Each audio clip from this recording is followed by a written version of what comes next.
Nehru ji, Pandit Nehru, Jawaharlal Nehru,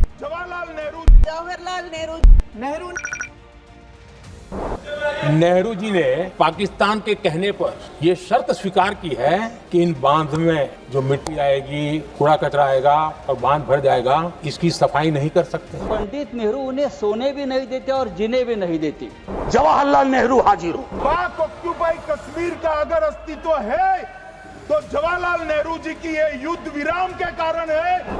I don't think even the Congress people remember Jawaharlal Nehru ji as much as you do. Nehru ने क्या किया, इंदिरा गांधी ने क्या किया, यहाँ तक कि मेरी माँ के आंसुओं तक चले गए।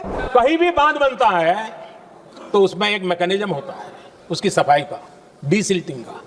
उसमें जो मिट्टी भर जाती है, बाकी घास वगैरह आकर के भर जाता है तो उसकी कैपेसिटी कम होती है, तो उसकी सफाई के लिए यानी इनबिल्ट व्यवस्था होती है।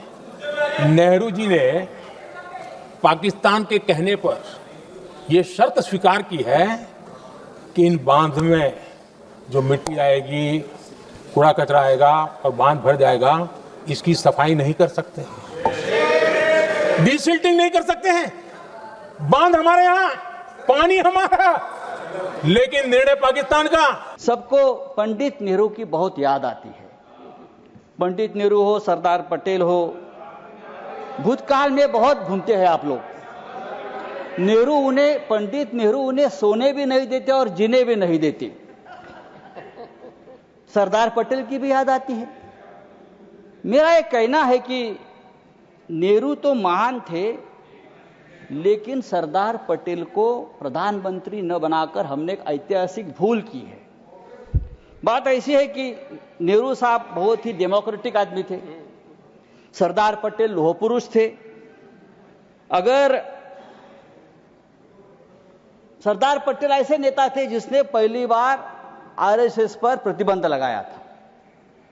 अगर सरदार पटेल जीवित होते और 10 साल तो ये लोग आज सामने दिखते भी नहीं। नेहरू बार बार आ जाते। मतलब मैंने तो पिछले सदन में उस वाले पार्लियामेंट में कहा था कि बेहतर है एक दिन में एक मुकदमा कर दो, जवाहरलाल नेहरू हाजिर हो, जिनको उनके पक्ष में दलील देना है देंगे, हम जैसे लोग चलिए टूटे बिखरे हैं। और दूसरी तरफ उनको बुला लो जिनको नेहरू हर जगह नजर आते हैं। अगर नेहरू इतने वर्षों बाद भी आपको परेशान कर रहे हैं तो कुछ तो बात है, थी उस बंदे में, कुछ तो बात थी। मान्यवर, मैं बड़ी जिम्मेदारी के साथ कहता हूं, मैं इतिहास का विद्यार्थी हूं। पाक ऑक्यूपाई कश्मीर का अगर अस्तित्व है तो जवाहरलाल नेहरू जी की ये युद्ध विराम के कारण है। इसका जिम्मेदार जवाहरलाल नेहरू है। मान्यवर, 1960 में सरदार पटेल ने विरोध किया था, गाड़ी लेकर आकाशवाणी तक गए थे, घोषणा न करते दरवाजे बंद कर दिए थे। मान्यवर, 1960 में सिंधु जल पर भौगोलिक व रणनीतिक रूप से हम बड़े मजबूत थे और उन्होंने सिंधु समझौता क्या किया, 80% भारत का पानी पाकिस्तान को दे दिया। I don't think even the Congress people remember Jawaharlal Nehru ji as much as you do. But I should thank you for that. Because of you, so many young people in Tamil Nadu have gone back to read Periyar and Ambedkar.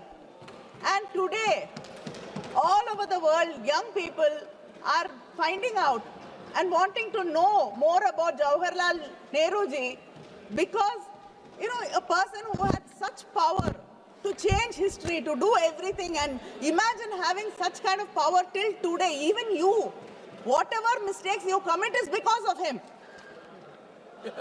So people are really intrigued by that great leader, that students are going and reading about him. So I think the Congress and the opposition must be grateful to you. ये बात उठी, शरण की बात की, हमारे गृह मंत्री जी ने इतिहास में चले गए। नेहरू ने क्या किया, इंदिरा गांधी ने क्या किया, यहाँ तक कि मेरी माँ के आंसुओं तक चले गए। लेकिन इस सवाल का जवाब नहीं दिया कि ये सीज फायर हुआ क्यों। ये जंग रुका क्यों और तब